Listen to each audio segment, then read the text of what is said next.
Semana Económica presenta Diálogos de Carrera y del Futuro, con Patricia Canepa. Bienvenidos al podcast Diálogo de Carrera y del Futuro, un espacio creado para inspirar y promover una mentalidad de futuro en el trabajo. Soy Patricia Canepa y una vez al mes entrevisto a personas disruptivas, tecnológicas y emprendedoras que piensan y actúan con una mirada hacia el futuro. En este episodio, nuestro invitado especial es Eduardo Gómez del Valle, socio director para América Latina y presidente de la operación americana de SOA Professionals, corporación dedicada a la transformación digital y la experiencia del cliente. Eduardo es emprendedor, director general y consultor, además de ingeniero de sistemas con más de 25 años de experiencia haciendo crecer y transformar las empresas en Estados Unidos, Europa y 9 países en Latinoamérica. Ha trabajado con equipos globales y multiculturales, exponente internacional y colaborador en diversos medios escritos. Eduardo, es un placer conocerte a través de este medio. Bienvenido al podcast. Gracias, Pati. Muchísimas gracias por la invitación. Encantada de tenerte. Eduardo, empecemos con tu experiencia y la región latinoamericana. Tienes más de 25 años trabajando en la región. ¿Qué tanto se diferencian los clientes mexicanos con los brasileños, argentinos o chilenos? ¿O dirías tú que en términos, específicamente en relación a todo lo que es tecnología, que es tu rubro, somos bastante parecidos? Algunos estamos más rezagados que otros. ¿Cuál es tu apreciación? Cuando nos referimos, digamos, a poder incursionar o emprender en un mercado, principalmente como Latinoamérica, ¿no? En primera instancia, creemos que somos muy parecidos por el hecho de ser latinos, ¿no? Latinoamericanos. Y debo de confesarles que no es así, ¿no?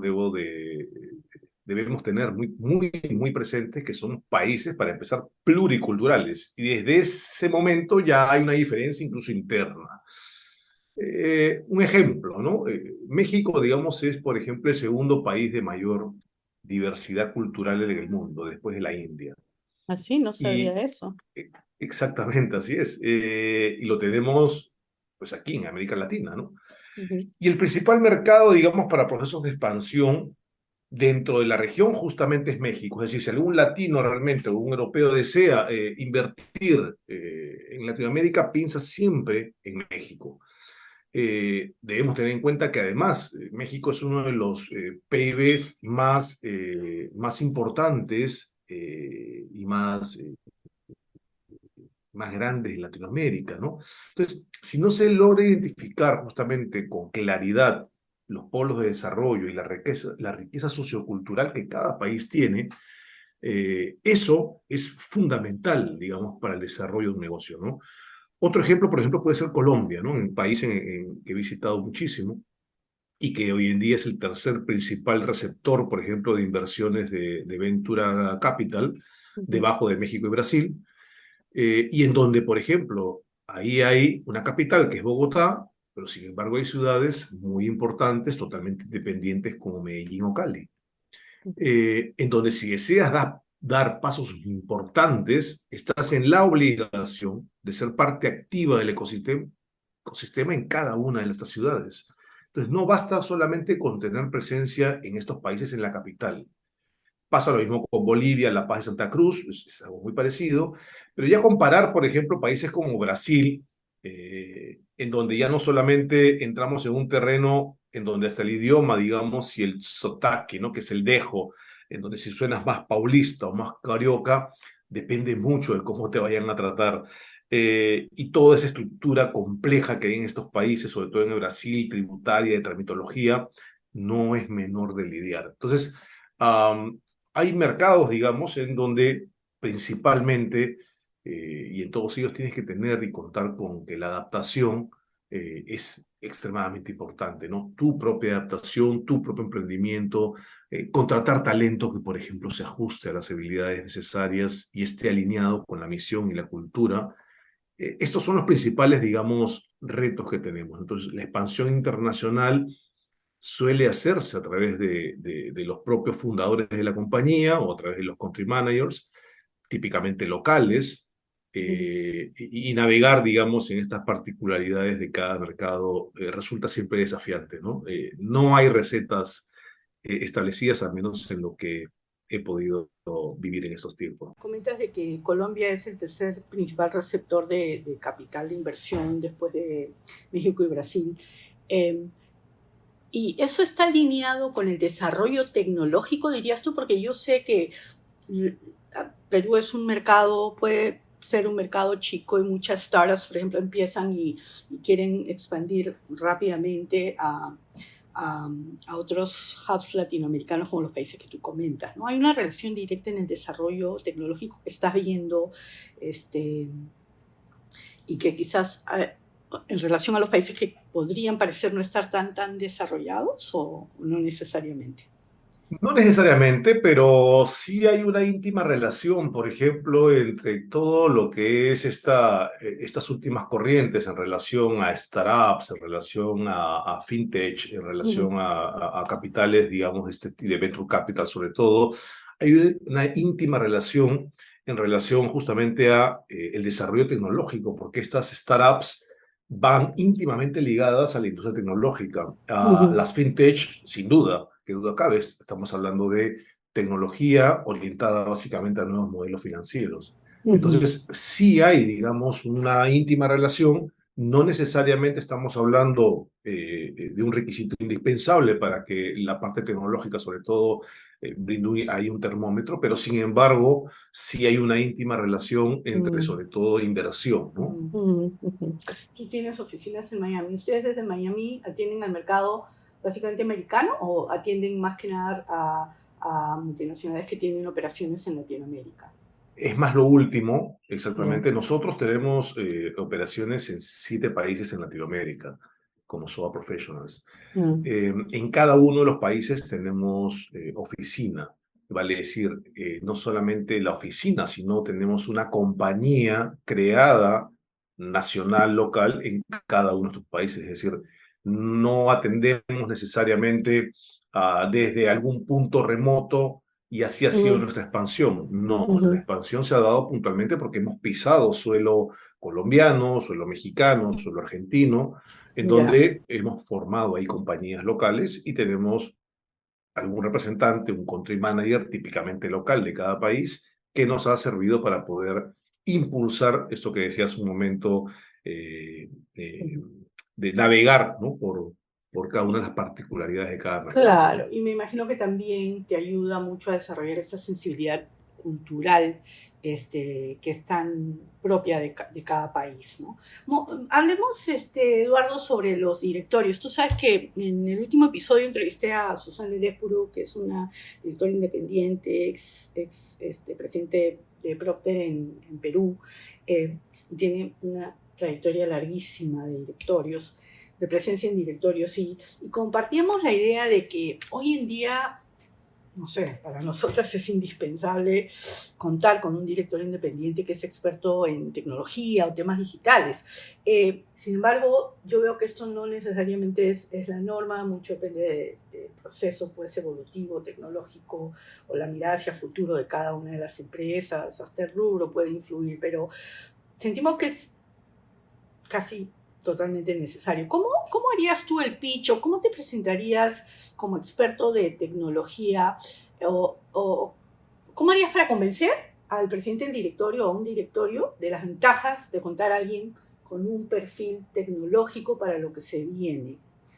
A ver, en principio, no tengamos la menor duda de que la transformación, perdón, digital ha venido, digamos, acompañada de nuevos desafíos, sobre todo para los miembros del directorio, ¿no? Eso es innegable, hay un impacto, digamos, de la transformación digital en cada uno de los directorios de las empresas, a nivel mundial, a nivel regional, y no es la excepción en el Perú.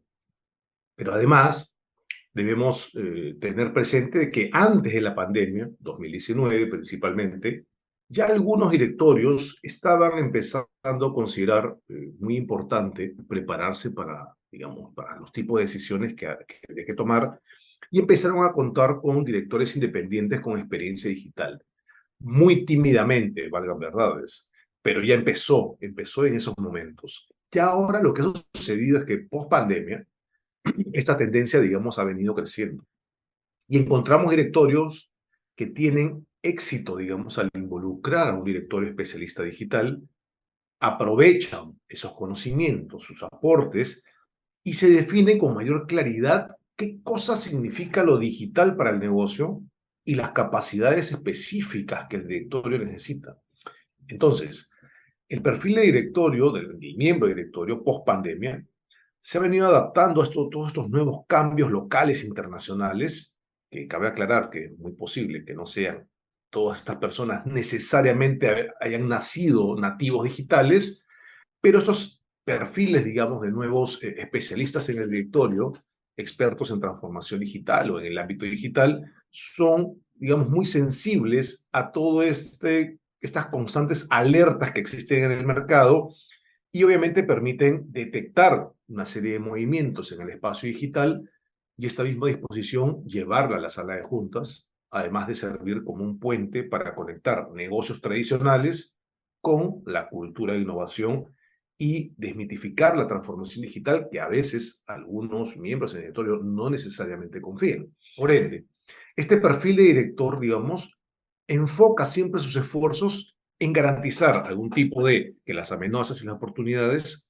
son parte, obviamente, del día a día, pero que todo ese entendimiento de términos, por ejemplo, redes sociales, blockchain, pagos móviles, multi-omnicanalidad, experiencia al cliente, sistema inmune digital, laguna de datos, hay una serie de términos que a veces nos cuesta y a los que no están involucrados en el ámbito digital les cuesta mucho entender.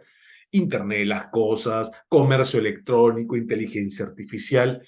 Entonces, por ende, este director, al ser un profesional experto, brinda claridad para que el rol estratégico, y eso es lo que habría que decirle a los directorios, este perfil lo que hace es brinda claridad para que con este rol estratégico dentro del directorio de transformación digital, exista, digamos, mayor estrategia para llevar eficiencia, pero de la mano y acompañado con la tecnología en cada uno de los negocios. Entonces, eh, a medida, lo importante es que a medida que vayamos teniendo también directorios diversificados, cuanto más diversos sean, más aportes vigentes se pueden tener.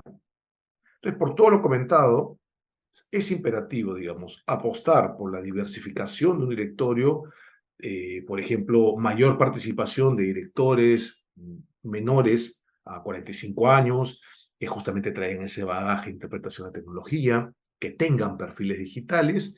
Entonces, es vital que el directorio se diversifique y se recomponga, ¿no? Es valioso, sí mismo, pues contar con mayor también liderazgo femenino, ya experto hoy en día también en una serie de especialidades y no ajenas a la transformación digital, ¿no?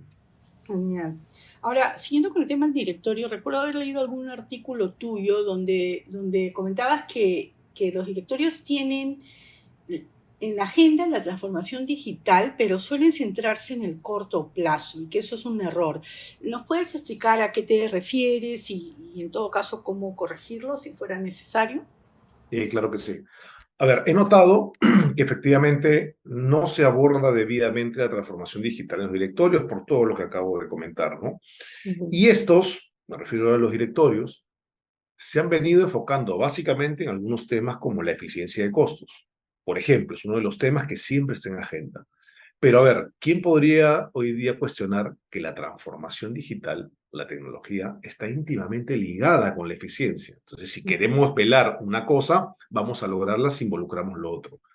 Entonces, no solamente es un sentir, es además un tema estadístico, ¿no? Las Ujú. estadísticas hoy en día van reflejando que, si bien las empresas consideran este tema como importante, lo expresan al nivel teórico, pero Ujú. no concretan en lo práctico, a pesar que el tema de la transformación digital forma parte de la agenda del directorio, sin embargo, no necesariamente se lleva a la ejecución en las sesiones de la junta o del board, en Ya. donde prácticamente el 80% de directores en este tipo de información y de encuestas han manifestado que la transformación digital es una necesidad, pero que solamente le están dedicando un 6% del tiempo promedio a este tipo, digamos, de temas Ujú. versus un 76% del tiempo dedicado a un seguimiento que se le hace a la operación. Ujú. Por ende, no debemos perder de vista que una de las funciones principales activas del directorio es justamente el asesoramiento estratégico a corto, pero principalmente a largo plazo. Claro. Entonces, en muchos casos, no se trata debidamente del asesoramiento estratégico a nivel digital, y ello, que justamente hace referencia al artículo en el que lo comentaba, me basé en una investigación que hizo la Escuela de Dirección de la Universidad de Piura y el Real Time Management, en que señala que solamente el 41% de las empresas estudiadas aborda la transformación digital correctamente en sus directorios, mientras que el 59% lo integra de forma insuficiente o simplemente no lo hace. Entonces, esta data ratifica lo expuesto, ¿no? Lo que acabo de comentar, y que este tema solo se está dejando, y ahí vengo con la afirmación, que se está dejando en la agenda cuando debería ser o tiene que ser un punto estratégico. Claro, sobre todo porque el futuro es tecnológico como lo querramos ver, y un directorio, o sea, tiene que velar por los resultados a corto plazo, evidentemente, pero tiene que velar por la sostenibilidad de la organización a largo plazo, perdón. Entonces, quisiera, Eduardo, si me permites, ahora hablar del metaverso, ¿ya? Tú has dicho que el metaverso es el futuro del Internet en 3 dimensiones y es cómo nos vamos a relacionar en el futuro. ¿Puedes explicarle a la persona común y corriente de qué se trata el metaverso en sencillo? Y sobre todo quisiera ir un paso más allá, que le expliques a los profesionales que están escuchando esta conversación, ¿qué cosas tienen que tener en su top of mind, en su radar sobre el metaverso de hoy para mejorar su oferta de valor de futuro en cualquier organización? Entonces, explicarnos de qué se trata y por qué, o sea, qué es lo más importante de esto ahorita y a tener presente. De acuerdo. Es importante siempre empezar por lo básico, ¿no? Y vamos a explicar desde el origen de la palabra hasta su actual evolución y cómo es que, y casuística, ¿no? De usos, sobre todo, para que quede un poco más claro qué cosa es esto del metaverso, ¿no? Ya. Bueno, para empezar, la palabra metaverso es un acrónimo, ¿no? Está compuesto por dos palabras. Una que es meta, que viene del griego y significa después o más allá, mientras que verso hace referencia al universo. Por ello, es que cuando nos referimos a la composición de estas dos palabras, metaverso, nos estamos refiriendo a un universo que está más allá de lo que actualmente conocemos. Pero es importante precisar que el metaverso, como el universo, no es propiedad de nadie, no es propiedad de una empresa o de una sola plataforma, sino que hay varios actores, varios usuarios, quienes también pueden o son partícipes activos, digamos, de esta iniciativa, ¿no? Empresas como, por ejemplo, Facebook, que ya no se llama Facebook, ahora se llama Meta, justamente en relación a este propósito de poder orientar mucho esfuerzo y mucho capital, sobre todo a generar este universo, al mismo Google, Sony, Microsoft, entre otros, digamos, ¿no? Entonces, cuando yo hacía referencia en este artículo al que tú comentas, el metaverso, digamos, lo veo que es el futuro Internet, pero esta vez en 3 dimensiones. ¿Pero por qué en 3 dimensiones, no? Porque la forma en cómo nos vamos a comunicar, a relacionar con este mundo virtual, eh, se distingue, digamos, entre el mundo digital y el mundo físico, que hoy en día sí rápidamente lo identificamos, ¿no? Entre lo offline con lo online. Entonces, esta evolución lo que nos va a permitir es poder convivir entre entornos virtuales y reales. Es decir, es un complemento de lo real con lo virtual. ¿A través de qué? ¿Y cómo ingreso a este universo o a este metaverso? Pues a través de un personaje que yo he creado, que soy yo finalmente, y que a través, que se llaman avatares, así como la película Avatar, y que ellos viven esta experiencia virtual tal cual como si fuera una experiencia vivencial. Pero la web 3.0 básicamente se basa en crear o intercambiar activos digitales utilizando, por ejemplo, blockchain. El metaverso está basado muchas veces en ello. Ahora, en el Internet, digamos, del 2.0, con el que hasta ahora convivimos, el cual es centralizado, controlado, y actuamos a través de una pantalla, una laptop, una tableta, un móvil, En el caso del metaverso, el límite de esa pantalla se desvanece. Entonces se ofrece una experiencia como si estuviéramos dentro de un videojuego y nos moviéramos por medio de un avatar, como decía, que es tu representación y que es capaz de tocar y mover objetos en ese mundo. Entonces te permite relacionarte con otras personas que también son avatares de otras personas de carne y hueso, pero que en ese mundo se llaman avatares, esa es la representación gráfica, y eres parte de este mundo en donde básicamente hoy en día el propósito es que sea totalmente descentralizado, que no exista realmente un control, que no haya un gobierno, es decir, que sea libre, que sea como el universo en el que vivimos físicamente. Entiendo y me encanta esta introducción un poco histórica, creo que es súper válida, pero yo sí creo que en toda esta evolución y donde estamos hoy día, sí me gustaría que las personas sepan a dónde tengo que enfocarme, en qué tengo que estar mirando en este metaverso donde vamos a estar intercambiando activos digitales, utilizando el blockchain cada vez más, pero en un entorno un poco estilo videojuegos, y en un ambiente totalmente libre, no regulado. ¿Lo puedes aterrizar a usos prácticos? Me acuerdo que mencionaste en algún momento un hackathon. O sea, ¿para qué me sirve todo esto? Porque conversaba el otro día con una empresaria del rubro tecnológico y las dos coincidíamos en que, o sea, entiendo lo que es. He ido a workshops, he creado mi avatar, que le faltaba a veces un brazo, que saltaba por todos lados, lo hacía subir, entrar a diferentes ambientes y entornos. No llegué a comprar nada con blockchain porque no tenía un wallet, pero en todo caso, más o menos sé lo que es, he leído sobre esto, pero yo no logro todavía, y sé que está en una etapa incipiente, Eduardo, sé que hay mucho por hacer y probablemente si estuviéramos conversando en el 2030 estaríamos con una idea mucho más cuajada de esto, pero ahorita, ejecutivo, pensando en el futuro de su empresa y pensando cómo me puedo diferenciar, cómo puedo hacer para utilizar esta nueva tecnología, para agregar valor a mi organización, ¿qué le dices? Sí, por supuesto, ya se vienen haciendo no solamente experimentos, sino realmente experiencias vivenciales.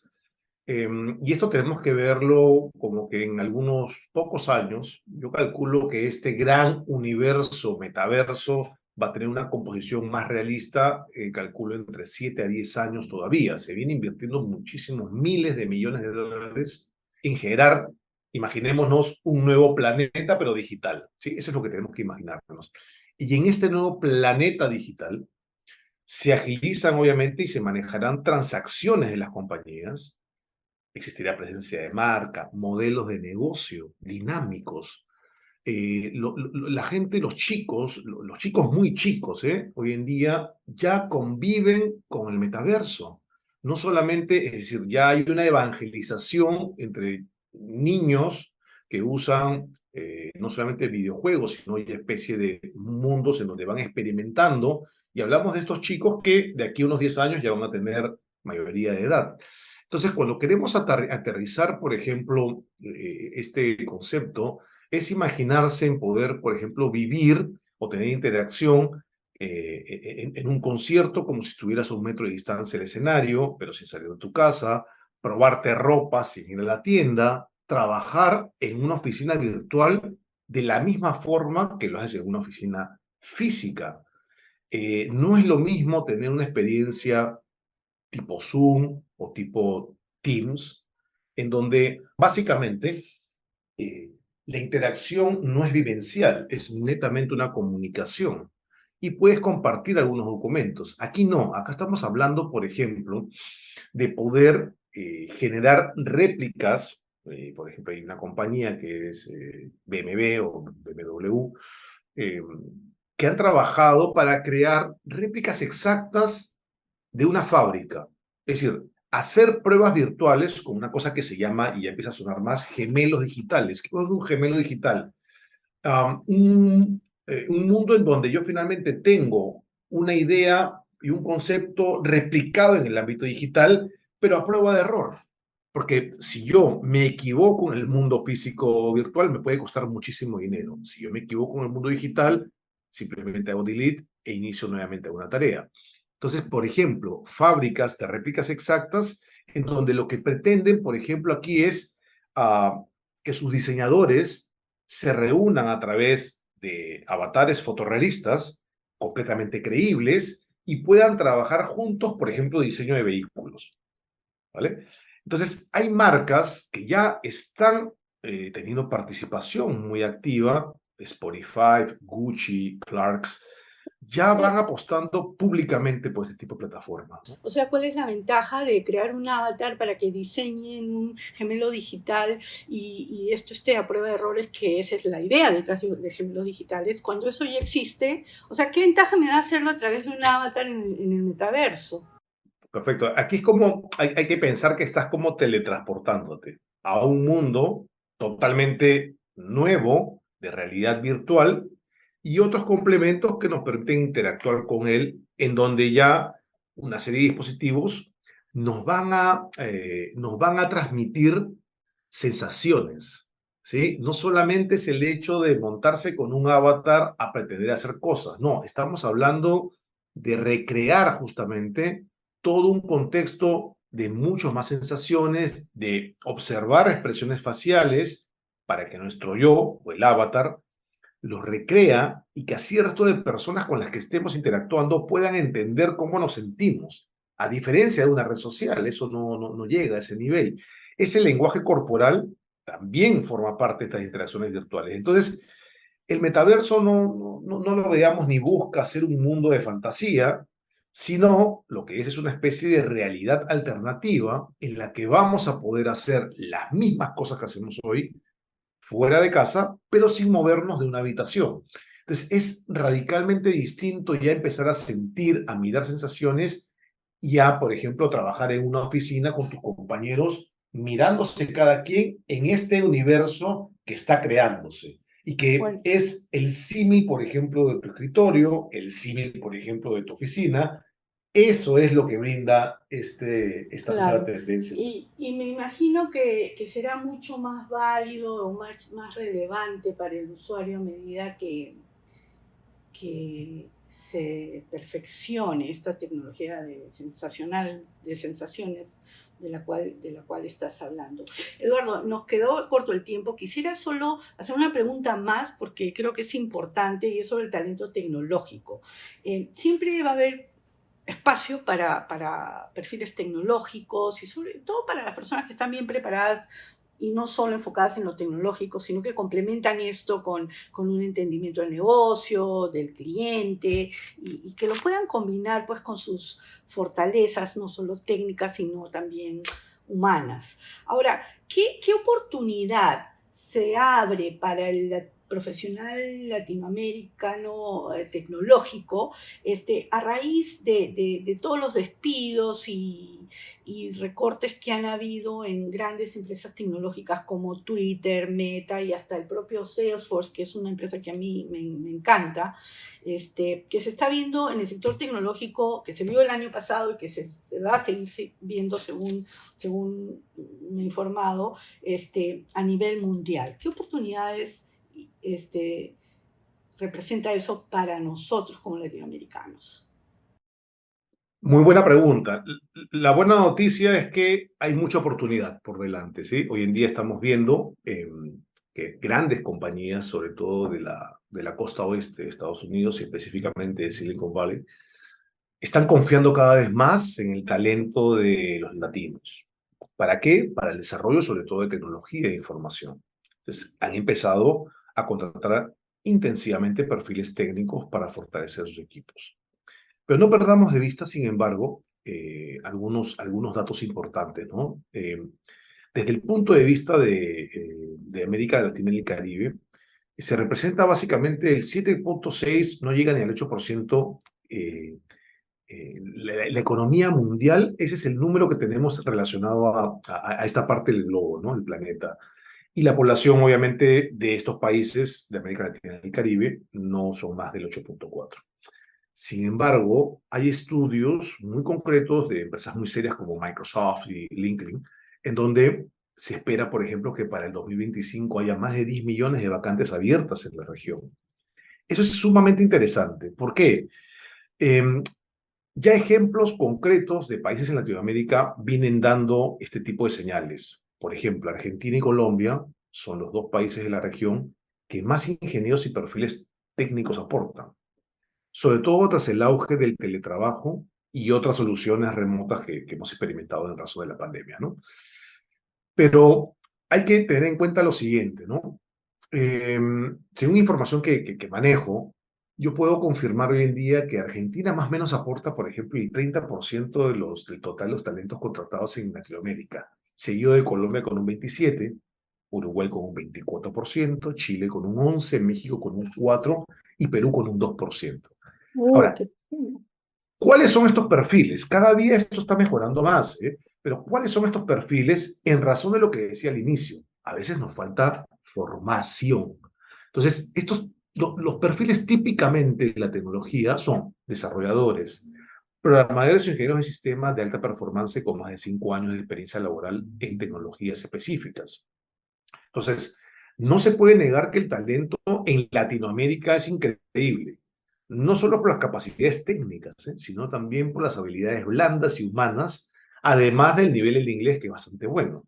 Entonces, ¿el mercado cuál es? Los tipos de empresas que demandan más este tipo de fuerza laboral y creativa son básicamente dedicadas a ¿qué? A gestión de equipos de trabajo, salud, automatización de servicios financieros, o sea, las fintech que comentaba al inicio, gestión inmobiliaria, criptomonedas, viajes de entretenimiento. Entonces, ¿en qué debemos trabajar? Pues hay que trabajar en crear programas, cursos relacionados con los puestos más buscados en el mercado tecnológico, en razón de este estudio que el 2025 lo tenemos a la vuelta de la esquina, con el objetivo básicamente de capacitar y formar tanto jóvenes y adultos de distintas edades para potenciar la inclusión laboral, contribuir a ese desarrollo de ese talento y fomentar su empleabilidad, además de promover en conjunto con distintas empresas y entes del sector acciones que realmente influyan en esa oferta laboral y en la construcción de perfiles adecuados para que puedan ser empleables, ¿no? Es decir, con todos Claro. estos elementos, yo creo que hay buenas noticias finalmente para los Sí. latinos, ¿no? Estoy de acuerdo contigo, me encanta escuchar esto y no tenía estos datos de los aportes por país al talento tecnológico. No sé si es el talento en la región o el talento que se exporta, pero El talento que se está exportando en este momento. exportando, genial. Y escuché, no, leí, me parece, un estudio donde afirmaban de que el mercado de talento tecnológico en Latinoamérica es muy, muy atractivo para Estados Unidos, sobre todo porque por la cercanía, no hay diferencia de horaria y mucho de este talento está hablando bien el inglés, entonces hay más facilidad y no sé en cuanto a las remuneraciones, me imagino que son más competitivas en Latinoamérica, mirándolo desde Estados Unidos, ¿no? Puede ser que sea más accesible para las empresas, sin duda, como dices. Entonces, yo creo que es una excelente noticia y me encanta siempre cerrar el podcast con una onda positiva. Te quería agradecer, Eduardo, ha sido un gusto conocerte, conversar contigo por este medio. Gracias por acompañarnos. Gracias más bien a ti. Encantado de poder siempre compartir de estos temas, sobre todo a nivel no solamente del Perú, sino a través de de los mercados y los países en donde he podido tener experiencia, ya sea como colaborador o ya sea como emprendedor y emprendedor e inversionista en temas tecnológicos, y hoy en día justamente teniendo un ámbito territorial y cultural, sobre todo en estos 7 países donde nos encontramos. Así que muchísimas gracias por la oportunidad y esperamos vernos y encontrarnos pronto, ¿no? Encantada. Puedes conocer más sobre Eduardo Gómez del Valle a través de su perfil de LinkedIn o su página web soapros.pe o leer sus artículos en los diversos medios. Con esto me despido hasta el próximo episodio. Muchas gracias por su sintonía. Si les gustó el podcast Diálogos de Carrera y del Futuro, no duden en compartirlo y calificarlo. Muchísimas gracias. Hasta el próximo mes.